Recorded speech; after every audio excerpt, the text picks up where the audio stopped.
before Mardi Gras. The high school kids were saying the same thing this morning.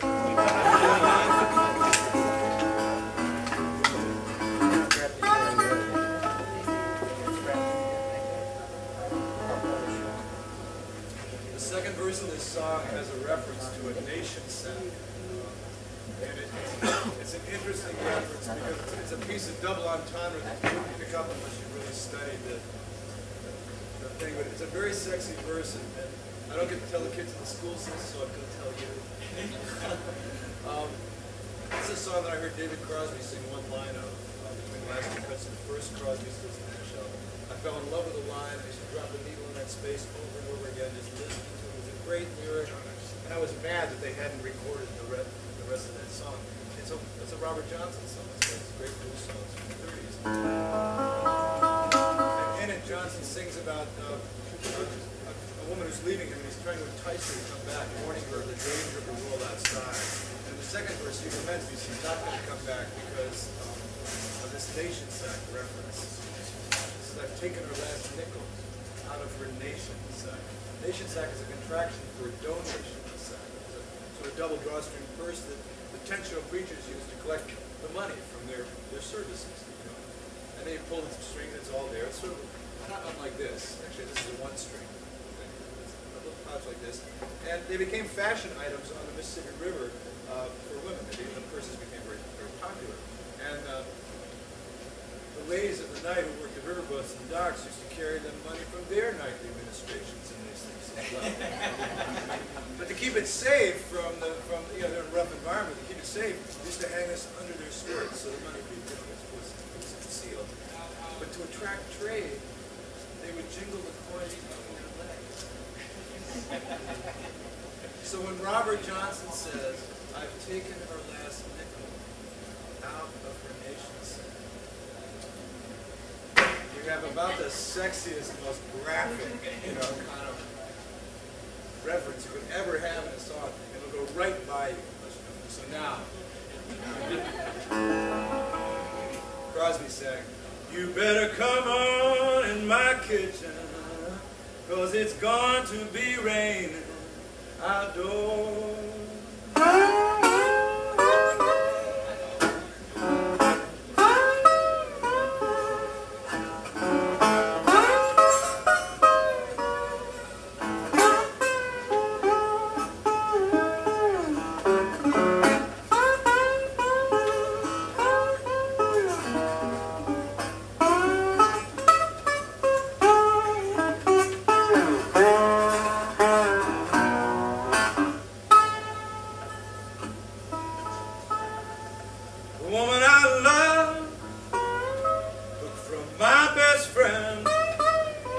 Some joker got lucky, stole her back again. You better come on in my kitchen, 'cause it's going to be raining outdoors.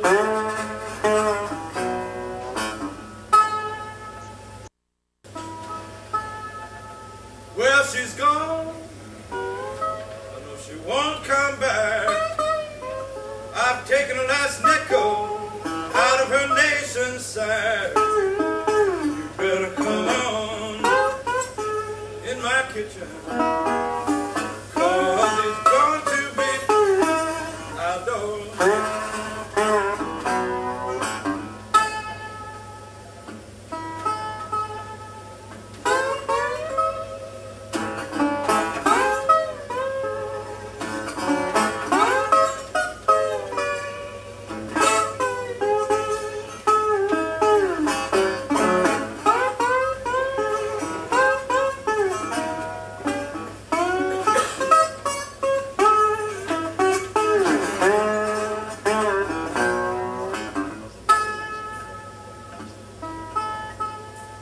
When a woman gets in trouble, everybody throws her down.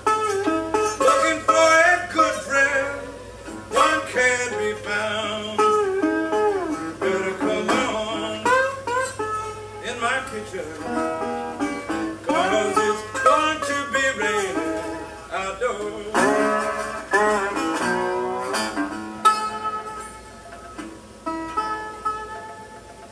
Wintertime is coming, it's gonna be snow. You can't make the winter, babe, just dry along so.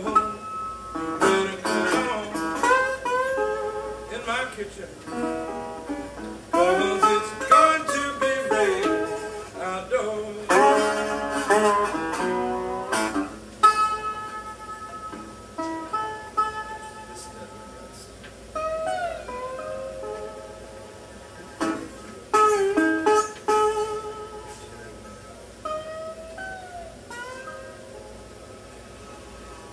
Better come on in my kitchen, 'cause it's going to be raining outdoors.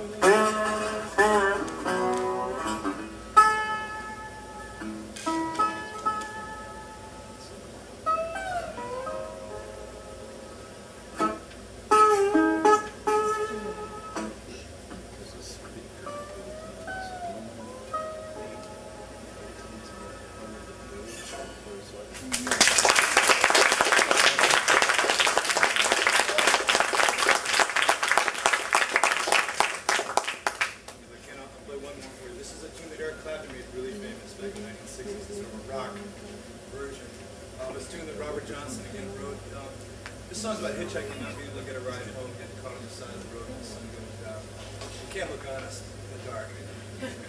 So you're never going to get a ride when the sun goes down. I hitchhiked a bit when I was a kid. The country seemed, let's say, a place to do that. There were fewer guns, I'm sure, but people were also less happy to use them like each other. I bought a 1962 Carmen Ghia in 1974, 12 years old when I got it, for $300 and drove it, until it threw a rod and walked away happy. Great car. But before I got it, I hitchhiked, and the sun goes down, you spend it under an overpass, stand up in a phone booth if it's close and it's raining, or nursing the all-night cup of coffee, a truck stop if you're lucky, so you're actually running. But in Mississippi in the 1930s, when Johnson was traveling around, there's a sundown curfew on people of color. There were curfews like that that persisted in Georgia up into the 1980s. Informal but enforced. So if it gets late and you've been out listening to music or making or hitchhiking from one place to the other and the sun goes down, you have to get off the road if you're not white and high. And hope you're not found by the sheriff, the Klansman, the local white landowners, usually interchangeable personalities anyway. Because if you are found, you're in physical danger. Now if you're known in the area, you're likely to get dressed down until like, stop, come on, get off the road, you know you're not supposed to be out. I can't be responsible for what happens if somebody else finds you. But if you're not known in the area, if you're a traveling musician with a guitar, guess what? You're the reason why the local blacks are operating the curfew. You're just as likely to have an instrument broken over your head and be left for dead as anything else. So this is a song that telegraphs a lot of violence, I think, but it's sort of hidden without the history, context, and who it has taken place. It's the crossroads. I want to thank you for letting me come and take a tour of this place. My mind is racing for possibilities.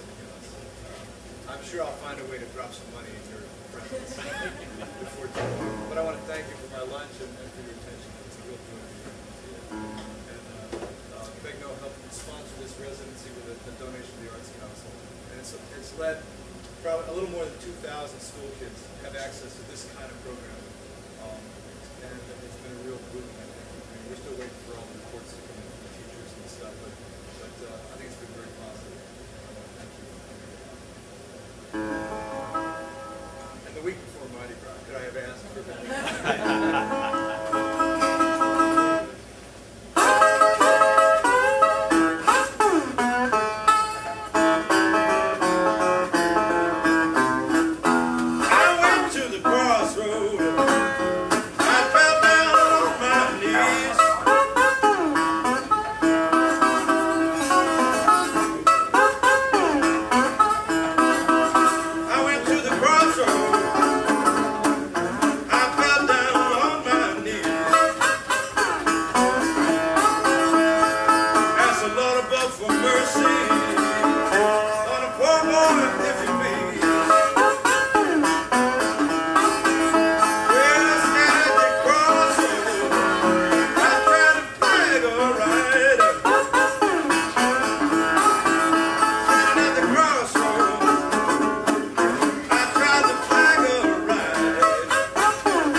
stick with it.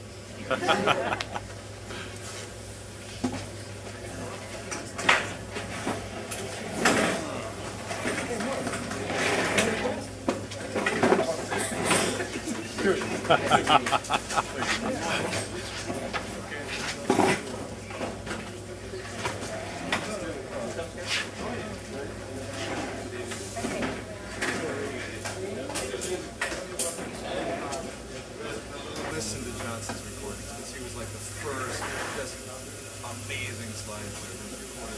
And his music was reissued. The recordings were made in 1967, but they were reissued in '62. It was like the first pre-war blues to be available on an international record label on Columbia Records. So